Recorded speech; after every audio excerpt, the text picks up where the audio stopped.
এই যে আপনারা একটা অনুষ্ঠান করলেন, সেখানে একজন উপস্থাপনা করলো, সেও আওয়ামী লীগের, মানে যে খালেদা জিয়াকে নিয়ে অনেক কটূক্তি করতো, তাকে দিয়ে আপনারা অনুষ্ঠানটা পরিচালনা করলেন। তো সেইখানে কারা আসলে দাওয়াত পেয়েছেন? সেখানে কি বিএনপি পন্থী যারা আহত নিহত তারাই কি ওই সেখানে মানে ইনভাইটেশন পেয়েছে কিনা আপনার কাছে সেটা শুনতে চাই। এবং এনসিপির যে হামলা, সে হামলা সম্পর্কে আপনার মতামত কি? গতকালকে, সম্ভবত গতকালকে একটা প্রজ্ঞাপন হয়েছে মাননীয় প্রধানমন্ত্রীর নির্দেশে, যে সরকারি কোনো প্রোগ্রামে যেন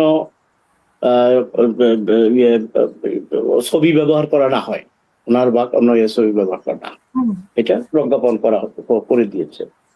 এখন যে কথাটা আমার শ্রদ্ধেয় সহালোচক উনি বললেন, ওনার দৃষ্টিকোণ থেকে হয়তো বা ঠিক আছে। তো আমি প্রথম দিকে ওনার কথাগুলো কিন্তু বুঝতে পারি নাই, এই জন্য আমি ওই কথাগুলোর অ্যান্সার দিতে পারবো না। আমি যে কথাটা বলতে চাচ্ছি, যে আজকে ধরেন এই যে সনদ নিয়ে যে এত আলোচনা হচ্ছে, এই 12ই ফেব্রুয়ারি নির্বাচনে কিন্তু শুধু সনদের উপরেই ভোট দেয় নাই জনগণ, কিন্তু এই সনদ বাস্তবায়ন কিন্তু জনগণের জন্যই, দেশের কল্যাণের জন্যই।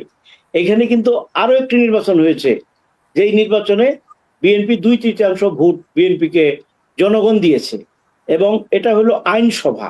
সার্বিকভাবে যদি কেউ কোনো ভুল বা রাষ্ট্রের জন্য কোনো রকম ক্ষতিকর কিছু বা কোনো নতুন আইন করতে হয়, আইন বাতিল করতে হয়, এই ক্ষমতাও কিন্তু জনগণ এই 2/3 মেজরিটি যে তাদেরকে দিয়েছে। কিন্তু এই জুলাই সনদের যে প্রসঙ্গটা বারবার সামনে আনা হচ্ছে, এবং জুলাই সনদকে কখনো কখনো 71-এর সাথে সমান্তরাল ভাবে দাঁড় করানো হয়, তখনই কিন্তু একটা বিভেদের সৃষ্টি হয়। কারণ এই আমি জুলাইকে ছোট করে দেখছি না, জুলাইয়ের জন্য আমরা গর্বিত, জুলাই আমাদের অহংকার, জুলাই আমাদের যে সকল সন্তানেরা এইখানে শহীদ হয়েছে, আমি তাদের প্রতি গভীর শ্রদ্ধা জানাই, তাদের আত্মার মাগফিরাত কামনা করি। পাশাপাশি আমি বলতে চাই, 71-এর যুদ্ধে আমরা কিন্তু একটি দেশ পেয়েছি, একটি মানচিত্রের মধ্যে বাংলাদেশ নামক একটি ভূখণ্ড পেয়েছি, আমরা স্বাধীন পতাকা পেয়েছি। সুতরাং 71-এর সাথে যখন এটাকে তুলনা করা হয় এবং জুলাইকে সেকেন্ড রিপাবলিকের দিকে নিয়ে যাওয়া হয়, তখন কিন্তু সেটা সাধারণ মানুষ মানে কিনা, বা সাধারণ মানুষ এই সায় দেয় কিনা, সমর্থন দেয় কিনা, এটাও কিন্তু আমার ভাইদের একটু চিন্তা করে দেখা দরকার। সেই দিকে আমার মনে হয় যে সাধারণ মানুষের সেন্টিমেন্ট, আমি যদি খালি বলি যে জনগণ চায়, জনগণ চায়, আমি বললেই তার হইলো না, বা আপনি বললেও হচ্ছে না। জনগণ যা চায় তা আগামী 5 বছরের জন্য তাদেরকে মাইন্ডেড দিয়ে এই সংসদে পাঠিয়েছে। জুলাই সনদ যেমন ভোট দিয়েছে 2/3 সংখ্যাগরিষ্ঠ সদস্য কিন্তু বিএনপিকে দিয়েছে, তাই বলে কি আপনারা যা মানে জনগণের আকাঙ্ক্ষার বাইরে গিয়ে কাজ করবেন কিনা সেটাই হচ্ছে। না না না না না, এইটাই তো জনগণের আকাঙ্ক্ষা।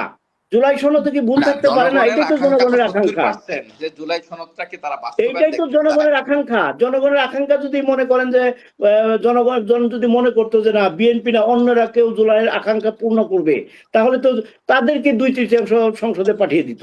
যেহেতু জনগণের আকাঙ্ক্ষা পূরণ, জনগণের আস্থা বিশ্বাস বিএনপির উপর, এই কারণেই বিএনপিকে 2/3 ম্যান্ডেট দিয়েছে জাতীয় সংসদে, তারা যাতে কাজ করতে পারে।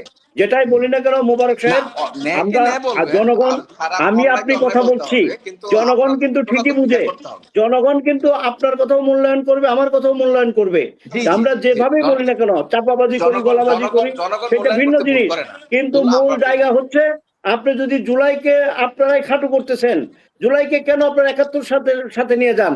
71 আপনারা পরাজিত শক্তি, সেই কারণে আপনারা সেটা মানতে পারেন না দেখে আজকে 71-এর স্বাদ আপনারা জুলাই দিয়ে মেটাতে চান।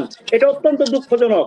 একটা দেশের নাগরিক হিসেবে বাংলাদেশের স্বীকৃতি দেওয়ার জন্য অবশ্যই আমাদের 71-কে মেনে নিতে হবে, 71-এর প্রতি শ্রদ্ধা জানাতে হবে।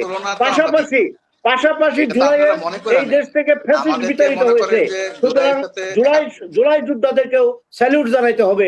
এই কারণে যে তারা একটি দলের ব্যানার না হয়ে সামগ্রিকভাবে, জুলাই কোনো এককভাবে কোনো দলের নয়, জুলাইয়ের দাবিদার এককভাবে কোনো দলের নয়।